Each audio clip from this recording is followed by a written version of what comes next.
Turtlemania was running wild in 1989. The cartoon show was entering its third season, and every kid loved being a turtle. It was a perfect opportunity to launch the Turtles on their maiden video game voyage. Developed by Konami and released through their Ultra Games division, Teenage Mutant Ninja Turtles offered a single-player adventure with the 4 heroes in a half-shell saving April O'Neil, Master Splinter, and taking down Shredder and his Foot Clan.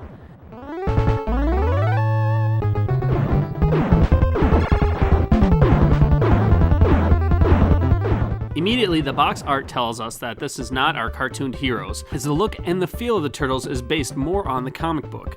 The game as a whole is a mix between comic book and cartoon, with a good mix of completely random characters. The player uses all 4 turtles to fight through 6 areas containing a variety of levels, including swimming and cruising around in the turtle van. The difference in the turtles is their weapons. By far, Donatello is the best turtle to use, as his bow staff has the longest reach and does the most damage. Leonardo and Michelangelo are equal in terms of damage, but the katanas have a better reach. Raphael is almost unusable, except his size do come in handy on certain enemies in later levels. Each turtle also has the ability to carry a second weapon, one that can be thrown. Shurikens, individually as well as in a set, and boomerangs are randomly generated while fighting enemies, while a devastating weapon called the Kai can be picked up in random levels. These weapons can be helpful when fighting bosses, or can take out tougher enemies in the later levels.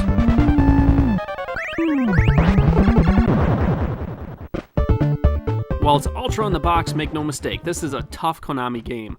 This game was relentless in respawning enemies and not having enough pizza to go around. If you do lose a turtle in battle, they are considered captured by the foot. You can regain your fallen brother if you can find them in the area, but you can only do this once per area. Lose all 4 turtles and you'll have to restart the area and use one of your 2 continues. The enemies themselves are not too challenging, save for a boss fight here and there. That is until you reach area 5 and 6. New baddies appear and require multiple hits to take out. You'll learn quickly which ones you can skip and which ones you have to fight, as these guys can drain your health quickly. The jumping controls also cause headaches if you can't get the hang of them. Jumping requires a correct pressure being applied to the button. A quick press causes a small jump, while holding the button causes a long, hard-to-control jump. For being ninjas, our heroes are not agile jumpers.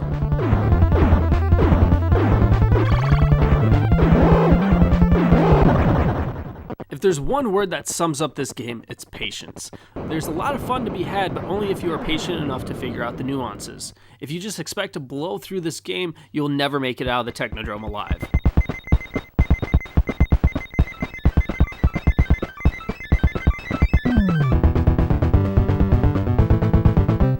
I loved this game as a kid, despite the fact I could never beat it. 20-some years later, not only do I still love it, but I can actually take out Shredder and his Foot Clan. This was a great entry to the series, despite the fact they never went back to the formula, which I think is a mistake. I love the little things like driving around the turtle van and switching between the turtles as you slug it out. And if you find yourself in a tough spot in the game, remember, you always have April support. This is Must Play Nostalgia.